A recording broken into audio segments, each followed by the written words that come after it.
Hi hello ನಮಸ್ತೆ ನಾನು ಪ್ರಿಯಾ ಅಮೃತ. ನಾನಿವತ್ತು ಮಂಗಳೂರು ಸ್ಟೈಲಲ್ಲಿ ಮಾಡುವಂತಹ ಚಿಕನ್ ಸುಕ್ಕನ ತೋರಿಸ್ಕೊಡ್ತಾ ಇದ್ದೀನಿ.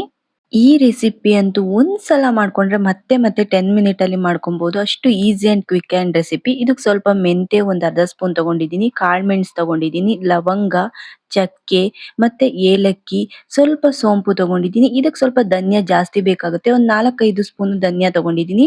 ಒಂದು 5ರಿಂದ 6 ಸ್ಪೂನ್ ಜೀರಿಗೆ ಕೂಡ ತಗೊಂಡಿದ್ದೀನಿ. ಸ್ವಲ್ಪ ಕರಿಬೇವು ಮತ್ತೆ ಮಸಾಲೆಗೆ ಬೇಕಾಗಿರುವಂತಹ ಐಟಮ್ಸ್ ಸ್ಟಾರ್ ಹೂವು ಇದೆಲ್ಲ ತಗೊಂಡಿದ್ದೀನಿ. ಅದ್ರ ಜೊತೆಗೆ 1 ಕಪ್ ಅಷ್ಟು ತೆಂಗಿನಕಾಯಿ ತುರಿನ ತಗೊಂಡಿದ್ದೀನಿ. ಈಗ ನಾನು ತೆಂಗಿನಕಾಯಿ ತುರಿನ ಮಿಕ್ಸಿ ಜಾರ್ಗೆ ಹಾಕಿ ಸ್ವಲ್ಪ ತರಿ ತರಿಯಾಗಿ ರುಬ್ಕೊಂಡ್ ಬರ್ತಾ ಇದ್ದೀನಿ. ಇದು ಯಾಕಂದ್ರೆ ಸುಕ್ಕಕ್ಕೆ ಮೇನ್ ಇದೇ ಇಂಪಾರ್ಟೆಂಟ್. ಈಗ ನಾವು ಒಂದು ಬಾಣ್ಲಿಗೆ ಸುಕ್ಕಕ್ಕೆ ಬೇಕಾಗಿರುವಂತಹ ಪೌಡರ್ ಬೇಕಾಗತ್ತಲ್ಲ ಅದನ್ನ ರೆಡಿ ಮಾಡ್ಕೊಬೇಕಾಗತ್ತೆ. ಮಸಾಲೆ ಪೌಡರ್ ಒಂದ್ ಬಾಣ್ಲಿಗೆ ನಾನು ಸ್ವಲ್ಪ ಧನಿಯಾನ ತಗೊಂಡಿರೋದನ್ನ ಹಾಕಿ ಫ್ರೈ ಮಾಡ್ಕೊಂತಾ ಇದ್ದೀನಿ. ಅದ್ರ ಜೊತೆಗೆ ಕರಿಬೇವು ಸ್ವಲ್ಪ ಹಾಕಿ ಫ್ರೈ ಮಾಡ್ಕೊಂತಾ ಇದ್ದೀನಿ.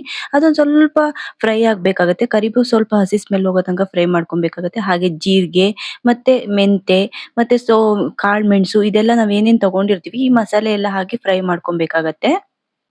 ಇದೆಲ್ಲ ಒಂದ್ ಸ್ವಲ್ಪ ಗೋಲ್ಡನ್ ಬ್ರೌನ್ ಬರೋ ತನಕ ಫ್ರೈ ಮಾಡ್ಕೊಬೇಕಾಗತ್ತೆ. ಅದ್ರ ಜೊತೆಗೆ ಇದಂತೂ ನಿಜವಾಗ್ಲೂ ಫ್ಲೇವರ್ ಹೇಗ್ ಬರುತ್ತೆ ಅಂದ್ರೆ ಸೂಪರ್ ಆಗಿ ಬರ್ತಾ ಇರತ್ತೆ. ನಾವು ಅದನ್ನ ಪೌಡರ್ ಮಾಡುವಾಗ ಪರ್ಫೆಕ್ಟ್ ಆಗಿ ಸುಕ್ಕ ಪೌಡರ್‌ನ ಹೇಗ್ ರೆಡಿ ಮಾಡೋದು ಅಂತ ನಾನು ನಮ್ಮ ಅತ್ತೆ ಕೈಯಿಂದ ಇದನ್ನ ಕಲಿತಾ ಇರೋದು.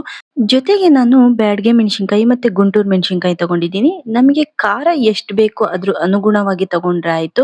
ಸೊ ನಮ್ಮನೇಲಿ ಸ್ವಲ್ಪ ಖಾರ ಕೆಲವರು ಜಾಸ್ತಿ ತಿಂತಾರೆ, ಕೆಲವರು ಕಮ್ಮಿ ತಿಂತಾರೆ. ಅದ್ರ ಪ್ರಕಾರ ನಾವು ತಗೊಂಡಿದೀವಿ. ಸೊ ನಿಮ್ಮನೇಲಿ ಹೇಗ್ ಖಾರ ತಿಂತಾರೆ ಅದ್ರ ಪ್ರಕಾರ ನೀವು ತಗೊಂಡು ಅದನ್ನ ಫ್ರೈ ಮಾಡ್ಕೊಂಡ್ರೆ ಆಯ್ತು. ಜೊತೆಗೆ ನೋಡಿ ಈಗ ರೆಡಿ ಆಯ್ತು ಸುಕ್ಕ ಪೌಡರ್‌ನ ಮೇನ್ ಮಸಾಲೆ ಪೌಡರ್ ರೆಡಿ ಆಯ್ತು. ಈಗ ಒಂದು ಪ್ಯಾನ್‌ಗೆ ನಾನು ಒಂದ್ 5ರಿಂದ 6 ಸ್ಪೂನ್ ಆಯಿಲ್‌ನ ಹಾಕ್ತಾ ಇದ್ದೀನಿ. ಆಯಿಲ್ ಹಾಕಿದ್ಮೇಲೆ ಕರಿಬೇವು ಕೂಡ ಹಾಕ್ತಾ ಇದ್ದೀನಿ.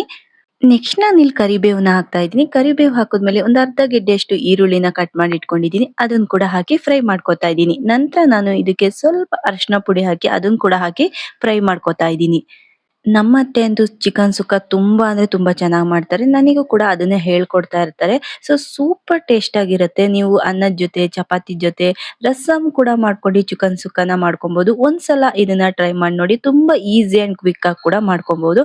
ಹಾಗೆ ನಾನೊಂದು ಅರ್ಧ ಗೆಡ್ಡೆಯಷ್ಟು ಟೊಮೊಟೊ ಕೂಡ ಕಟ್ ಮಾಡಿ ಇಟ್ಕೊಂಡಿದ್ದೀನಿ. ಸೊ ಅರ್ಧ ಗೆಡ್ಡೆ ಅಲ್ಲ, ಅರ್ಧದಷ್ಟು ಟೊಮೊಟೊನ ಕಟ್ ಮಾಡಿ ಇಟ್ಕೊಂಡಿದ್ದೆ. ಅದನ್ನ ಕೂಡ ಹಾಕ್ತಾ ಇದ್ದೀನಿ. ಅದ್ರ ಜೊತೆಗೆ ಚಿಕನ್ ಕೂಡ ಹಾಕಿ ಫ್ರೈ ಮಾಡ್ಕೊತಾ ಇದ್ದೀನಿ. ಚಿಕನ್ ಸ್ವಲ್ಪ ಎಲ್ಲ ಚೆನ್ನಾಗಿ ಮಿಕ್ಸ್ ಆಗ್ಬೇಕಾಗತ್ತೆ. ನಾನಿಲ್ಲಿ 1 ಕೆಜಿಯಷ್ಟು ಚಿಕನ್‌ನ ತಗೊಂಡಿದ್ದೀನಿ. ಅದಕ್ಕೆ ಅನುಗುಣವಾಗಿ ರುಚಿಗೆ ತಕ್ಕಷ್ಟು ಉಪ್ಪನ್ನು ಕೂಡ ಆಡ್ ಮಾಡ್ತಾ ಇದ್ದೀನಿ. ಆಡ್ ಮಾಡಿ ಒಂದೊಳ್ಳೆ ಮಿಕ್ಸ್ ಕೊಡ್ತಾ ಇದ್ದೀನಿ. ಈಗ ಇದೊಂದು 5 ಮಿನಿಟ್ ಬಾಯ್ಲ್ ಆಗ್ಬೇಕಾಗತ್ತೆ. ಬಾಯ್ಲ್ ಆಗೋದಕ್ಕೆ ನಾನು ಲಿಡ್ ಅನ್ನ ಕ್ಲೋಸ್ ಮಾಡ್ತಾ ಇದ್ದೀನಿ. ನಂತರ ನೋಡಿ ಈಗ ಒಂದು 5 ಮಿನಿಟ್ ನಂತರ ಚೆನ್ನಾಗಿ ಬಾಯ್ಲ್ ಆಗಿದೆ.